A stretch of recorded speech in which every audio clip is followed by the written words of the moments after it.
11 دسمبر کو دنیا میں پہاڑوں کا عالمی دن منایا گیا۔ آئیے دیکھتے ہیں کہ پہاڑوں کی ہماری زندگیوں میں کیا اہمیت ہے۔ یہ دن ہر سال منایا جاتا ہے۔ 2003 سے اس دن کو منایا جا رہا ہے، world mountain days, international mountain days. اگر اس کی روٹ کازز کو دیکھا جائے تو یہ 1992 میں جب کو کانفرنسز سٹارٹ ہوئیں، کانفرنسز آن کلائمیٹ، تو اس وقت ماؤنٹین اینڈ ڈیولپمنٹ کی بات کی گئی، انوائرمنٹ اور ڈیولپمنٹ کی بات کی گئی اور ان کو لنک کیا گیا۔ تو اس سلسلے میں یہ ہر سال منایا جاتا ہے۔ ابھی ریسنٹلی ہمیں دیکھیں تو یو این نے ایک ڈیکڈ کے طور پر ایک پالیسی بنائی ہے کہ 2021 سے 2030 تک ہم نے ایسے کام کرنے ہیں کہ global action for scientific research, political support, financial support to create a safe environment at mountainous region. اس کے علاوہ اگر دیکھا جائے تو ایک رپورٹ آئی ہے international I P C C international panel of climate change, اس کے مطابق 84% اسپیشیز کم ہوتی جا رہی ہیں۔ تو اس پر بھی ایک گلوبل ایکشن کے حوالے سے 4 سال کا ایک پروگرام بنایا گیا ہے جو 2023 سے لے کر 2027 پر ہوگا۔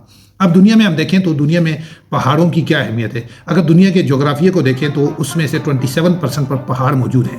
اسی طرح اگر ہم دیکھیں کہ دنیا میں کتنے لوگ پہاڑی علاقوں میں رہتے ہیں تو 1.1 بلین کے قریب پاپولیشن پہاڑی علاقوں میں رہتی ہے، جو دنیا کی 15% آف پاپولیشن ہے۔ اب ان کو چیلنجز بھی ہیں۔ چیلنجز کیا ہیں کہ لینڈ ڈیگریڈیشن کی وجہ سے، لینڈ سلائڈنگ کی وجہ سے تقریباً 311 ملین لوگ اس سے امپیکٹ ہو رہے ہیں۔ اس طرح 178 ملین لوگ فوڈ انسیکیورٹی کا شکار ہیں۔ پہاڑ ہماری زندگیوں میں کس طرح امپورٹنٹ ہے؟ ہیومن لائف کے لیے، ہاؤس ہولڈ کے لیے، اسی طرح سوسائٹیز کے لیے۔ یہ ہمیں فریش فوڈ دیتے ہیں، فریش واٹر دیتے ہیں۔ دنیا میں تقریباً 50% کے لوگ جو ہیں ان کو فریش واٹر، ڈرنکنگ واٹر پہاڑوں سے ملتا ہے۔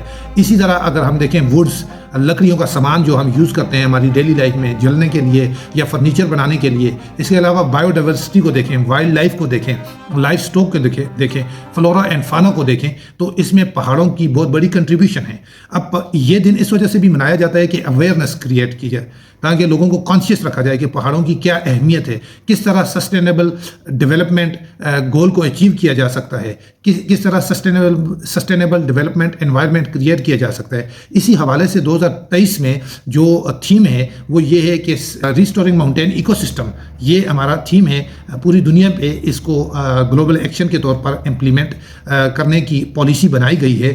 تو ماؤنٹینس کی بہت ہی امپورٹنٹ ویلیو ہے ہماری زندگیوں میں، اور ہمیں کیا کرنا چاہیے کہ ہمیں ہر لیول پر اس کی امپورٹنس کا خیال کرنا چاہیے۔ پولوشن کو کم کرنا چاہیے، پلاسٹک پولوشن کا خطرہ ہے، سولڈ ویسٹ پولوشن کا خطرہ ہے۔ اس طرح انفراسٹرکچر جو ڈیولپمنٹ ہوتی ہے ماؤنٹینیس ریجن میں، تو ان کو بھی مد نظر رکھا جائے تاکہ اس سے بایو ڈائیورسٹی یا ہیومن لائف پہ امپیکٹ نہ ہو۔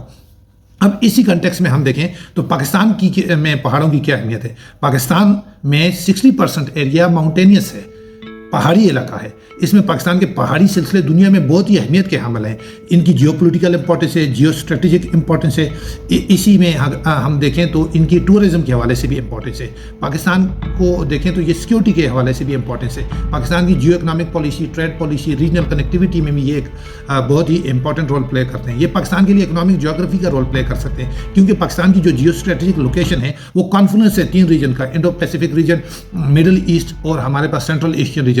تو ہمارے جو پہاڑی سلسلے ہیں جو کہ دنیا میں ایک بہت ہی اہمیت کے حامل ہیں، جیسا کہ ہمالیز رینج ہے، کوہ ہمالیہ ہے، کوہ ہندوکش رینج ہے، اور کراکرم رینج ہے جہاں پر ہمارے پاس کوہ کراکرم ہے۔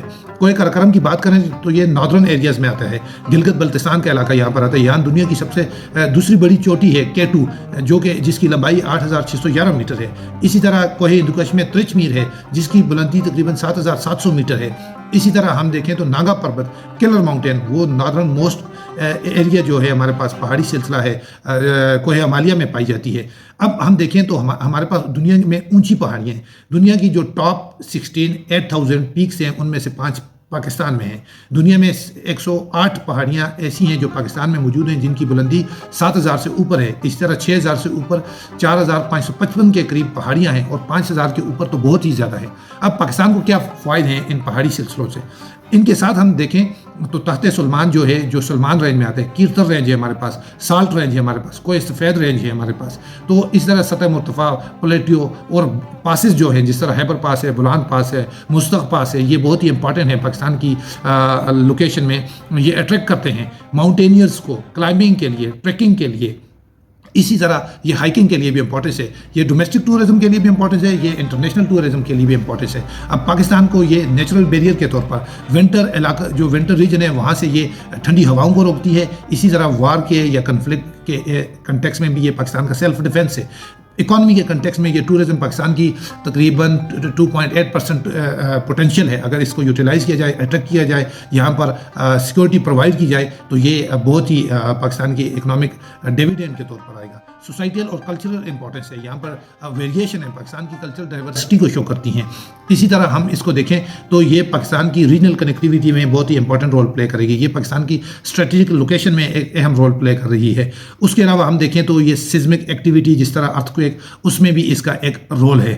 فردر مور ہم دیکھیں تو پہاڑوں کو کس طرح صاف ستھرا رکھا جائے، اس کے لیے ہمیں انڈیویجول لیول پر، سوسائٹیل لیول پر، نیشنل لیول پر، گلوبل لیول پر پبلک پرائیویٹ پارٹنرشپ کی ضرورت ہے۔